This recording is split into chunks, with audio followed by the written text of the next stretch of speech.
patients or relatives of type 1 diabetes to know what their antibody, how many antibodies they have. Historically, if you look at the 3 different antibodies, they're present in different percentages among new onset type 1 diabetics.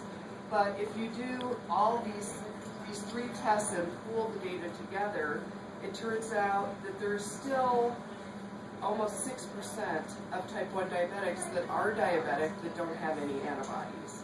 So what is that about? Right? They have no antibodies, but they're full-blown type 1 diabetic. So it made us realize that there are other autoantigens out there. There are other antibodies, but we haven't defined yet the proteins to which they react to. The reason this number is important, so this means that among type 1 diabetics, new onset type 1 diabetics, we can detect 94% of them. So one of the goals, since I've been working at the Barber Data Center with my former supervisor, John Hutton, was that we wanted to develop a general screen for the public. So just like kids go in and get their shots, every year they would have a type 1 diabetes screen for antibodies. But to achieve that test, you have to have about 99%. So we've been trying to bring this number up over time so that eventually we can just screen all kids. The reason we would obviously miss some kids, right, if we did it with just these three antigens, but the goal is to bring that number higher so we can implement a test. And the reason that's so important, you guys know this, that only 10% of the cases are genetic, are familial.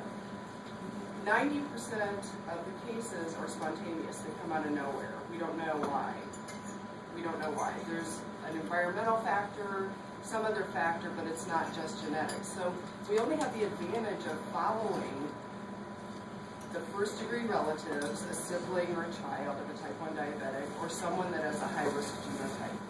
So we can only follow those 10% of people. The other cases are all spontaneous. So that's why a general population screen would be a fabulous idea. We would catch all those kids that go into a coma and the parents have no idea what's going on. This is no news to you guys. You know type 1 diabetes is on the rise. This just represents that it's on the rise everywhere. You know, we do studies all over the world. Finland is very high. Sweden is very high. Here's Colorado, Germany. So you guys know the incidence of type 1 diabetes is going up all the time.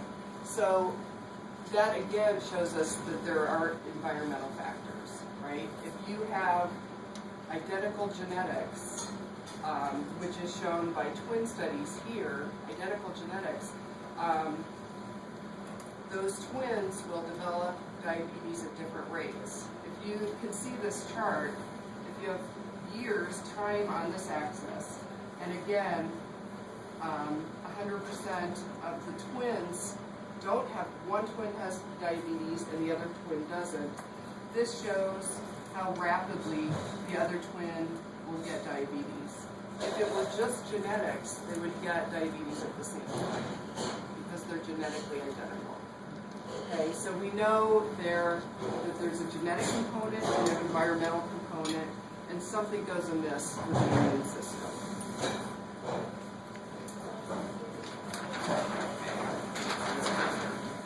So this is sort of a famous profile made by George Eisenberg, the former executive director of the Barber Data Center. He's famous for this model, and it shows progression of type 1 diabetes. So on this axis, we have beta cell function. Are the beta cells making insulin? And here, this is time. Okay, so individuals start out with a genetic tendency or proclivity to develop type 1 diabetes, but there's no evidence of disease. George believed that there was an environmental trigger of some sort, and when people would develop the presence of one of the three antibodies, the beta cells are still functioning at this point. Over time, you develop other antibodies, and we can monitor these in the blood over time. And we do this at the Barber Data Center for those kids that we know are genetically at risk. After you have several antibodies, you still have no disease. You start to lose first phase insulin release, that high peak for the stimulation of glucose. Then eventually high sugar in the blood, and if you monitor whether you're making insulin by the appearance of that C-peptide in your bloodstream, the little protein that's clipped out when insulin is made, there's virtually no C-peptide. So the point that's really important here is this can take up to 10 years. We can see that the disease may be coming, possibly over 10 years if we're monitoring antibodies. So what this gives us is a window of time for therapeutic intervention. All the beta cells are still intact here, and we are working on efforts to preserve the existing beta cells because they're still there, they're still functioning. We don't have onset of the disease yet, so preservation of the existing beta cells before they're destroyed. So there are many efforts aimed at that. So here's the idea of other antigens. So I'm going to jump back to developing the general population screen. So about 6 years ago, my boss, John Hutton, came up with this idea that we needed to find other antigens in type 1 diabetes. Those three had been around for years. There hadn't been any new antigens identified in 10 years. So John reasoned that if we look at the common characteristics among these antigens, they tend to be highly expressed in the beta cell, so there's tons of protein in the beta cell. They're exclusively expressed in the beta cell. So they're not expressed all over the place, they're not in neurons, they're not in the stomach, they're exclusively expressed in the beta cell. And as I said before, they're associated with the membrane. They somehow either thread through the membrane, weave in and out of the membrane, or they stay on the membrane, but somehow they're involved in that secretion process and are stuck to the membrane. So with the technologies that have been developing in molecular biology over the last few years, with the advance of using what we call bioinformatics, using computers to kind of process lots and lots of data, stuff that we couldn't do years ago. With the development of these, we were able to come up with a list of probable candidates. And we knew that it was sort of a mathematical algorithm synthesizing a whole bunch of data, more data than you would ever want to look at in your life. And it spat out a gene list for us of things, of proteins that are likely to be antigens. And the reason we knew we were on the right track is because insulin was the highest one on the list. And then there was GAD65 on the list. And then there was IE2 on the list. So we knew all the previously identified antigens were ranking very high on the list. And then we came across some that we had never seen before. Okay? And so that's this molecule called zinc transporter 8. Okay, that's my favorite molecule. It is a zinc transporter, like the name says. Okay, so that's its function. It sits on the membrane. This is the cell membrane. It sits on the membrane and it shunts zinc out of the cell.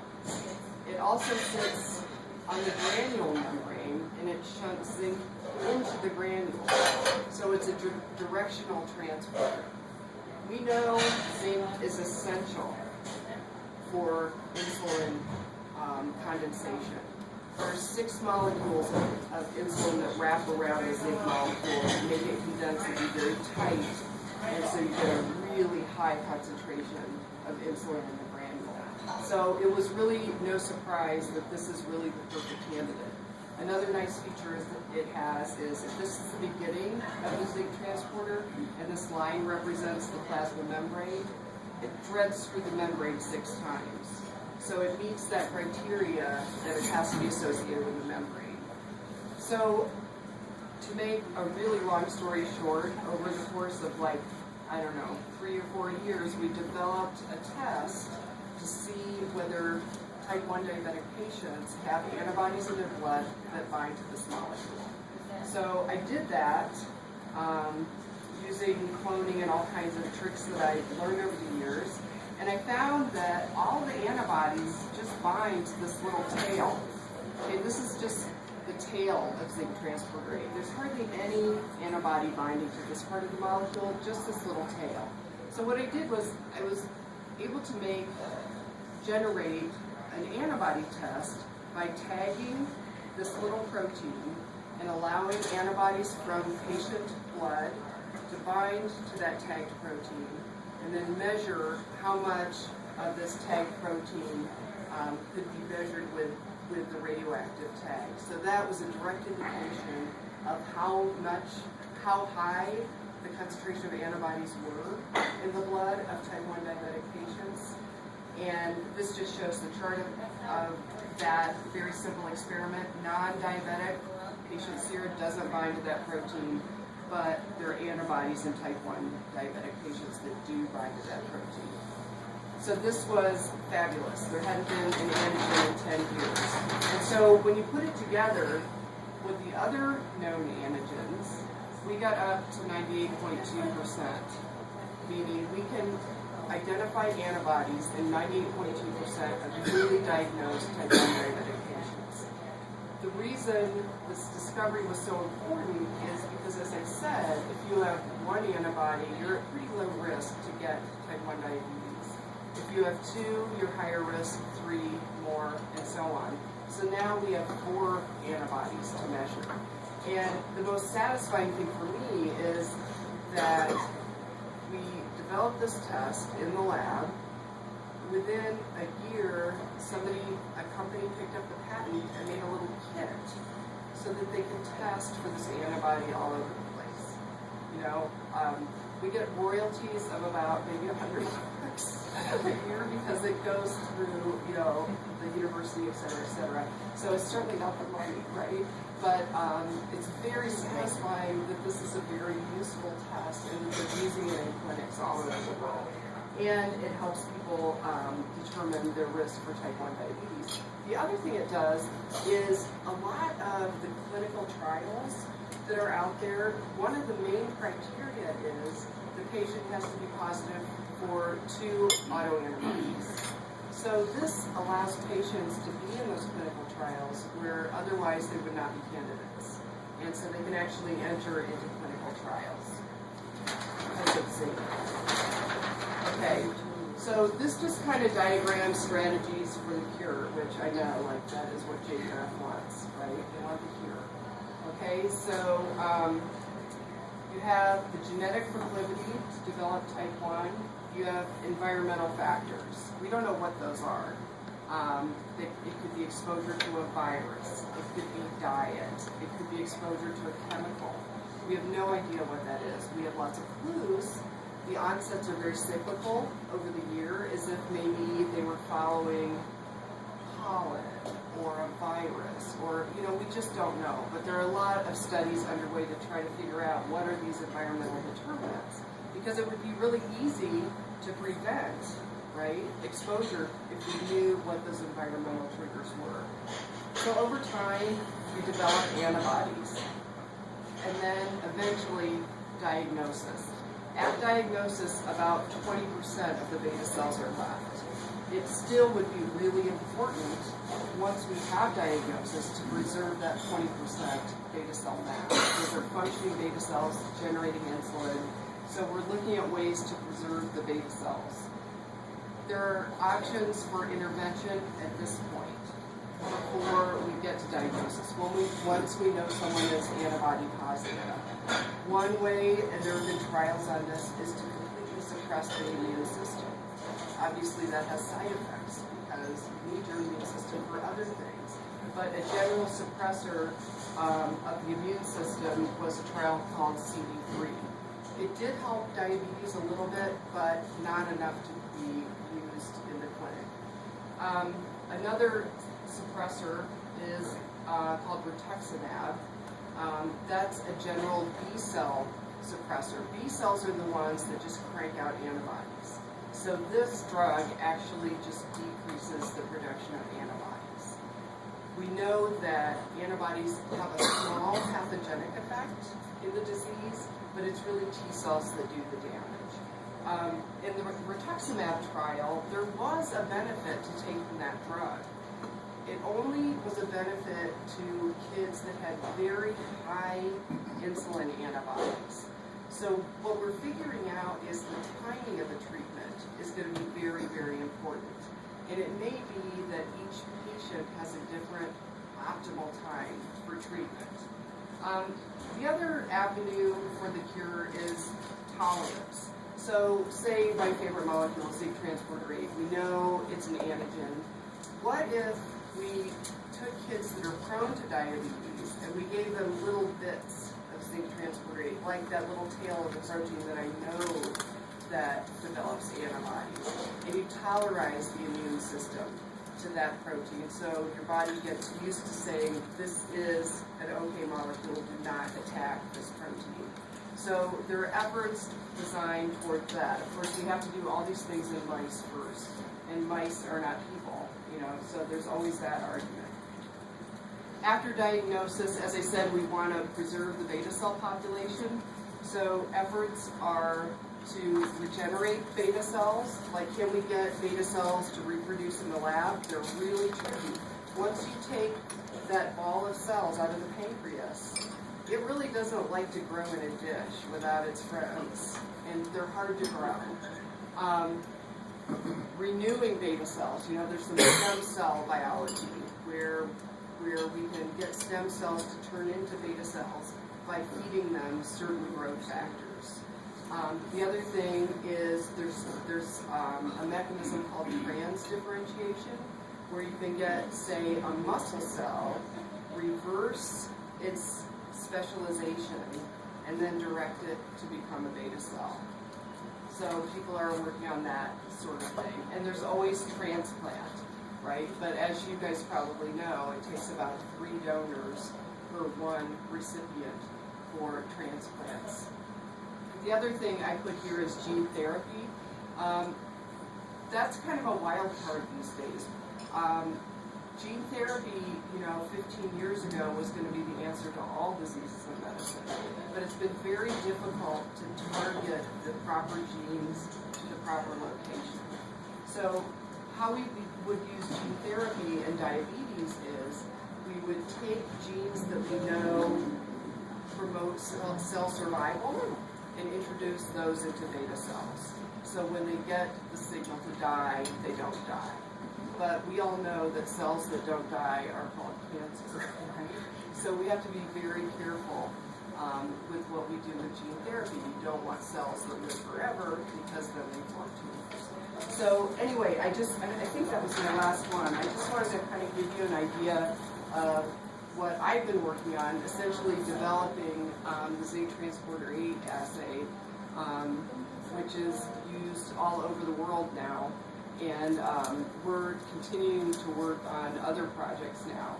And we've kind of wrapped up zinc transporter 8. It's out there, it's in use, and we're research people, so we're not in the business of just measuring antibodies, right? We want to move on to more interesting things for me, at least, to get at some of these other problems. So if anybody has any questions. Yeah? I just noticed from being on the diabetes boards and just our own experience with my daughter that the common phrase is your diabetes may vary. It seems like there's just enormous variation in how the progression, the way some people are more sensitive, some people seem to still produce a little insulin 10 years later. And I'm just wondering, I'm fascinated with the idea of the genotype, and that there's a continuum on this disease, and that there might be very different diseases within the disease. Right. Is there any research at the Barclay Center that's going on to identify different genotypes that could make up what we call type 1 diabetes? Well, I wouldn't say we're doing that work, but the type 1 diabetes research community is very tight and very cooperative. You know, there aren't really that many of us, and so what you're talking about are called, they're called GWAS studies, genome-wide, I forget what the A is for, but essentially they survey all genes in the genome. You know, this is not a limitation anymore with technology. And it turns out that there are two main genes. They're called HLA.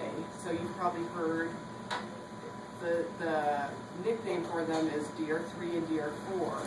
So if you're a DR3 or a DR4 phenotype, almost all type 1 diabetics have one or the other of those. But then there are 20 other genes that have modest effects. So it may be a mix, a combination of those that contribute a small effect. And it's almost like then you have the perfect storm, right, to develop the disease. And it seems like there is almost a requirement for an environmental trigger because people are sort of, or patient, not even patients yet, people that are antibody positive are sort of prone and just, you know, positioned for that environmental trigger, and then it's off. Almost all kids, you guys know this, seem to develop flu-like symptoms right before onset. You know, one of my best friends, in fact, her 13-year-old son, he was sick the night before, and in the morning, she can't wake him up out of a ketoacidosis coma, right? So they almost all seem to have some kind, and I'm not saying it's a virus, but it seems like, you know, all kids sort of experience something like that. And maybe it's so mild, it just goes undetected among others, I don't know. Is there a greater